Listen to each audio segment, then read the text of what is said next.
Olá! No programa de hoje nós vamos falar sobre a vida e a obra de um brasileiro consagrado no exterior, mas que ainda é desconhecido por aqui. O maestro Moacir Santos. Ele foi compositor, arranjador e instrumentista virtuoso. Chegou a tocar todos os instrumentos de uma banda.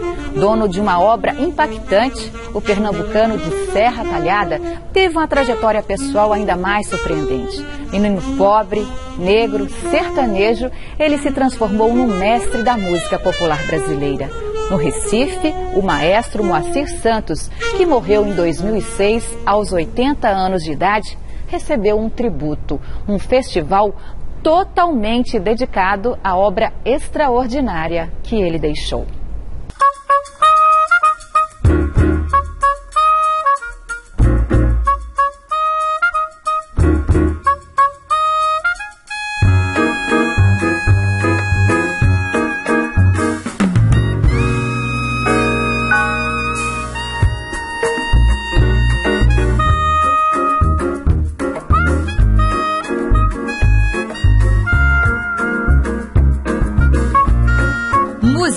Muita música e da melhor qualidade para lembrar o maestro pernambucano Moacir Santos.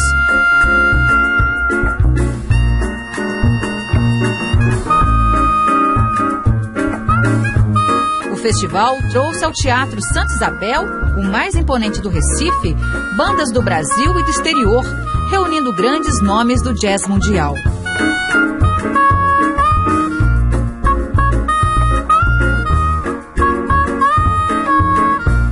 Pesquisadores, músicos e admiradores discutiram a obra do maestro em mesas redondas concorridas. E tudo começou com uma paixão arrebatadora de uma flautista pela música de Moacir Santos. A flautista Andréa Ernest Dias pesquisa a vida e a obra do maestro Moacir Santos há 6 anos. Ela escreveu uma tese de doutorado e agora está preparando um livro sobre a vida dele. Quando eu me dediquei ao doutorado, eu sou uma intérprete, eu queria fazer um estudo sobre interpretação na música brasileira, música erudita e música popular. E eu vi então que na obra do Moacir eu tinha um novo canal para a minha expressão musical, que era o canal da análise sobre a composição e a produção de um compositor. Era uma música muito bem estruturada. Era uma música deliciosa de se tocar, era uma música que trazia uma clareza estrutural muito grande e que você via que cada som ali era determinante para aquele resultado. E cada som era muito bem escolhido e isso só podia ter partido da cabeça de uma pessoa que tinha refletido muito sobre isso.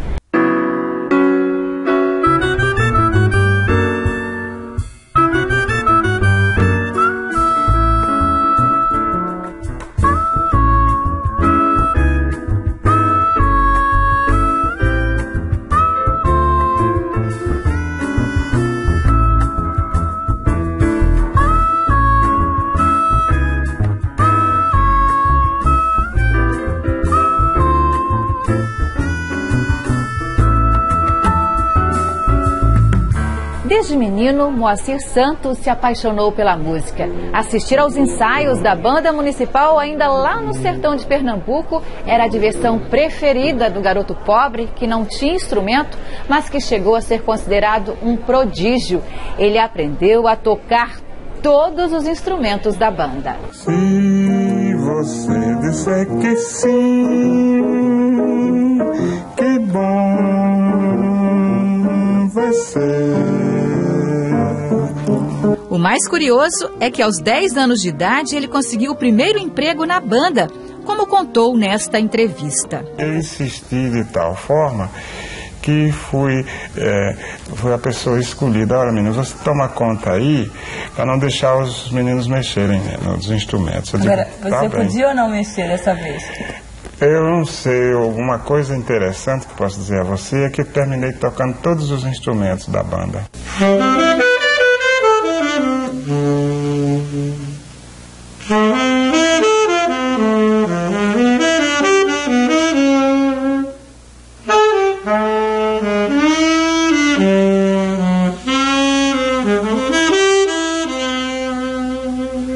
ele nasceu com um dom excepcional, mas ele teve uma formação sólida musical depois disso? Ele teve uma formação sólida. Ele teve uma formação básica aqui em Pernambuco, né, a partir das bandas filarmônicas, né? Basicamente também pela ação desses maestros militares das brigadas da Polícia Militar, que foram deslocadas para o sertão, mestres músicos, né? Então ele teve ali o seu primeiro aprendizado, a sua primeira disciplina em música, nos ensaios. Ele tem essa formação das bandinhas do sertão, das bandas filarmônicas.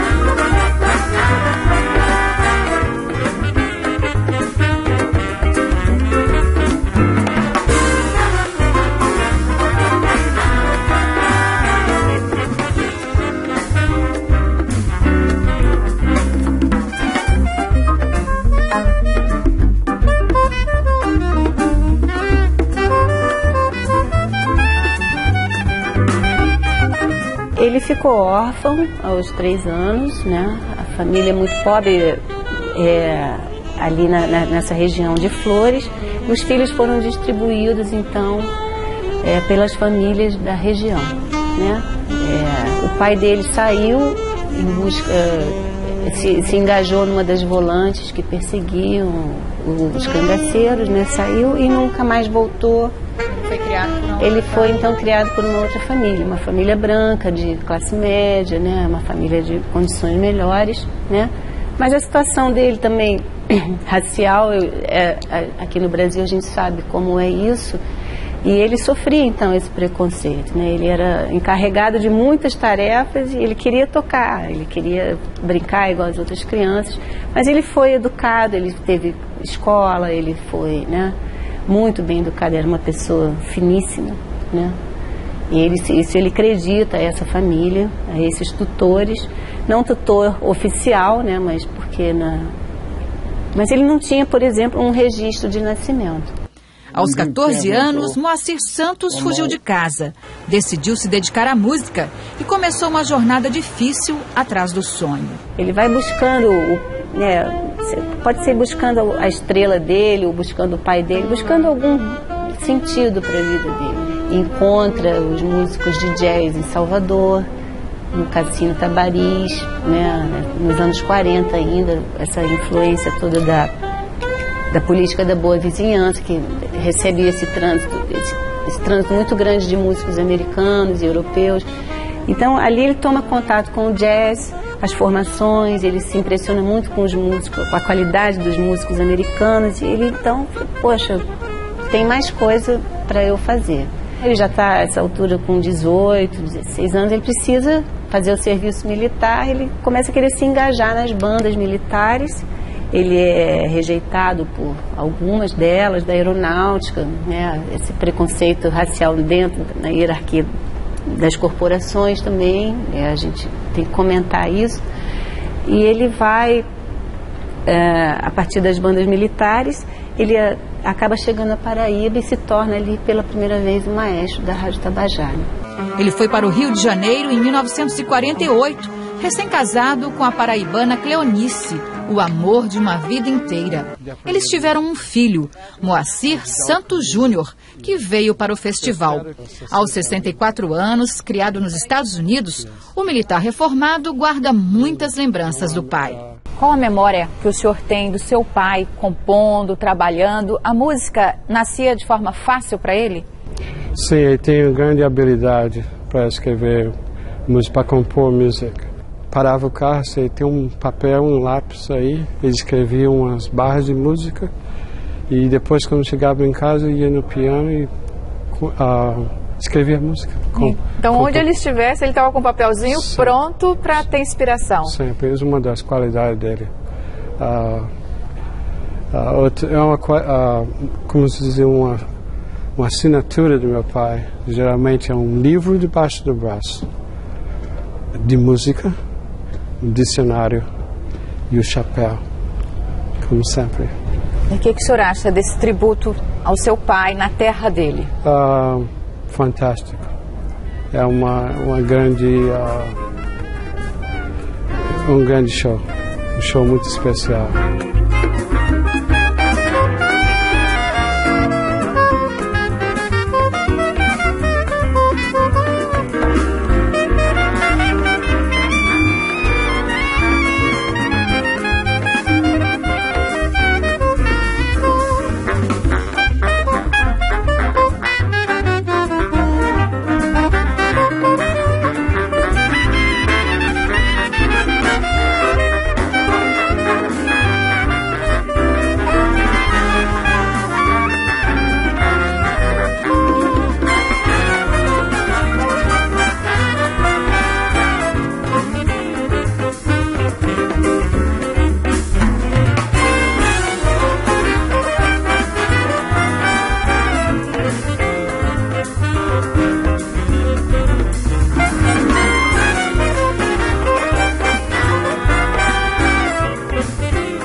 Moacir Santos foi maestro da Rádio Nacional no Rio de Janeiro durante 20 anos. Lá, ele deu aulas para gente famosa. Foi, isso é verdade. Baden Powell foi um deles, Nara Leão, Oscar Castro Neves, vários, Sérgio Mendes, inclusive cantores como Nelson Gonçalves estudou comigo, sabe, e muita gente mesmo, sabe, foi na época da Bossa Nova e o pessoal vivia muito reunido lá em casa e tal, e assim era uma coqueluche. Nesta época nasceu uma parceria com Vinícius de Moraes. Se você disser que sim, que bom vai ser. Ele era uma pessoa muito metódica. Ele se programa para se tornar um músico completo no prazo de 5 anos. E em 3 anos ele cumpre isso, ele se torna maestro. E aí começa então a também ser o professor, ele mesmo se tornar o professor, né, das pessoas. Ele fazia essa ponte entre os músicos da música popular. Aí essa altura já era o início da Bossa Nova, as pessoas todas vão procurar o Moacir. Aos 41 anos ele deixou o Brasil, foi para Los Angeles, onde fez trilhas musicais para o cinema, deu aulas e exercitou o dom de compor. E lá ficou pelo resto da vida. Ele vê ali então que ele tem a chance de se colocar entre os jazzistas mesmo, né? Mas para se colocar entre os jazzistas precisa viver com alguma novidade, né? E aí é que é a grande estratégia, na minha opinião, do compositor. Ele traz então os elementos da ciranda, do maracatu.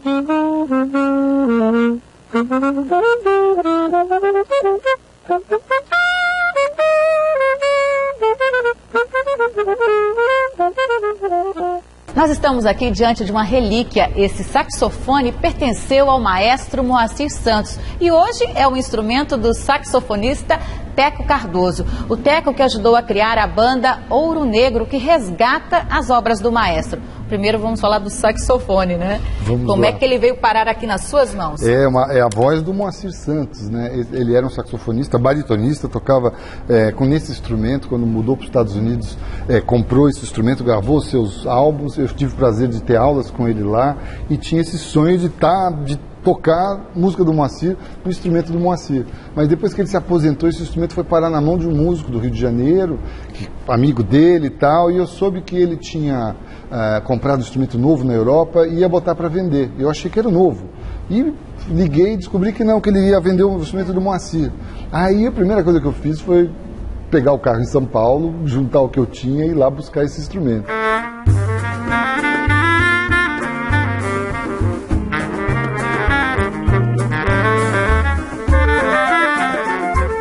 Bom, porque ele já conhece o repertório, né? Só já ajuda.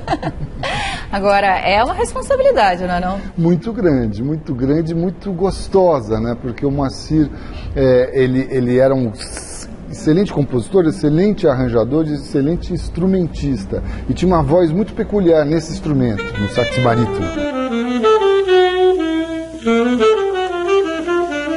Era a voz dele, que era uma voz meio assim, fanha, um pouco assim de médio, que passava para o instrumento também. A gente, quando foi regravar, a gente teve a preocupação de dar uma releitura, né, da nossa geração, mas preservando muito do que tinha. E o instrumento ajuda, porque é a voz do Moacir que estava aqui. Eu fui buscar e isso acabou moldando a minha maneira de tocar sax barítono.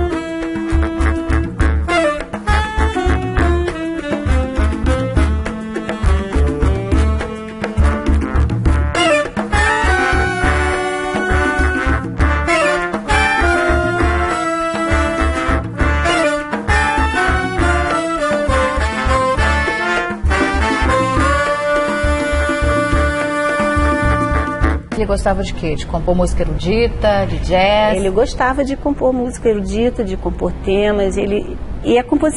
O que a gente tem de partitura são composições, orquestrações mesmo, mas dentro do universo popular. Ele definia a obra dele de alguma maneira? Ele definia como coisas, né? Essa contração brasileira, entre aspas, que existe em outros lugares do mundo, do músico que quer ser erudito e popular ao mesmo tempo.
influenciou toda uma nova geração de arranjadores e compositores que, ouvindo esse trabalho, tiveram acesso a uma maneira de escrever muito peculiar do Moacir, que sintetizou uma afro-brasilidade como ninguém. Ele foi um cara que soube fazer isso, trazer os elementos africanos, os elementos brasileiros, as suas raízes pernambucanas, o frevo, o maracatu, e morando nos Estados Unidos, botar o jazz e criar uma linguagem muito brasileira de como escrever para instrumentos de sopro, como escrever para bandas.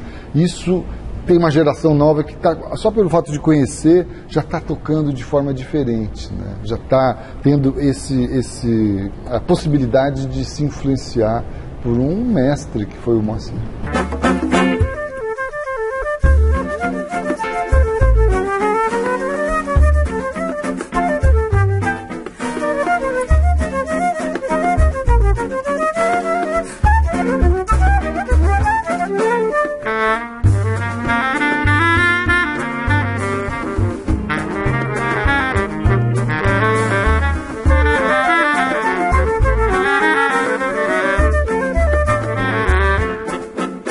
O Maradinê é um dos responsáveis pela criação da banda Ouro Negro, que desde 2001 toca exclusivamente o repertório do maestro Moacir Santos. Por que esse compromisso, essa fidelidade com a obra do maestro? Bom, ele é uma pessoa que eu acho que mudou a minha vida, né? Eu digo isso com absolutamente certeza de que eu sou um antes e outro depois do Moacir Santos. O Moacir Santos era uma escola de vida fantástica. Tudo que ele falava era muito bom, era tudo muito ligado a... Ele tinha lá as coisas dele, da teosofia, mas ele não misturava tanto as coisas, não, sabe? Mas ele era muito engraçado, que a gente passava na praia, às vezes, numa quarta-feira, dia de semana, e aí tinha um garotão deitado na areia. Ele falava assim, olha, tá vendo aquele garotão deitado ali? Ele está evoluindo, todo mundo evolui. Ele está evoluindo também. Mas o compromisso de vocês foi mesmo com a música do maestro? O compromisso com a música dele, com aquele sorriso dele que não sai da nossa cabeça.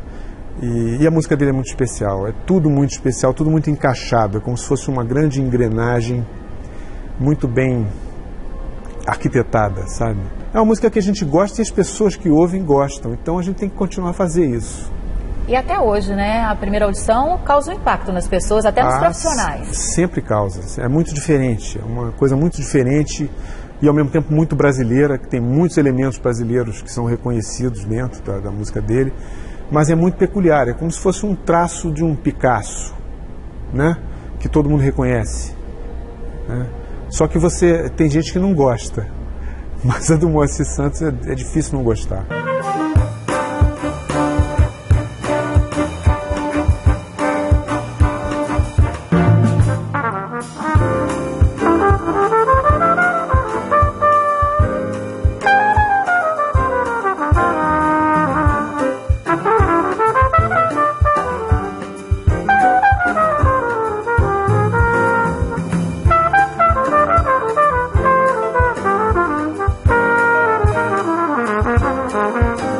O Moacir estudou muito, né? Mas era uma pessoa muito lúdica. A música dele propõe, você sente uma coisa muito divertida. Você sente que ele é uma criança grande brincando. Tendo prazer. Tendo prazer. E essa música dele passa o prazer. Os arranjos passam o prazer. São todas as vozes dos instrumentos são deliciosas para o músico. Os apaixonados que aplaudiram de pé a obra de Moacir Santos podem esperar. O festival no Recife foi só o começo. Os admiradores do maestro estão empenhados em levar para o Brasil a herança musical que ele deixou. O Moacir Santos é um brasileiro excepcional e uma personalidade única, assim, uma coisa que eu acho que o brasileiro vai se orgulhar, sabe? O brasileiro que conhecer essa obra, ele vai se orgulhar de ser brasileiro, porque é muito bacana.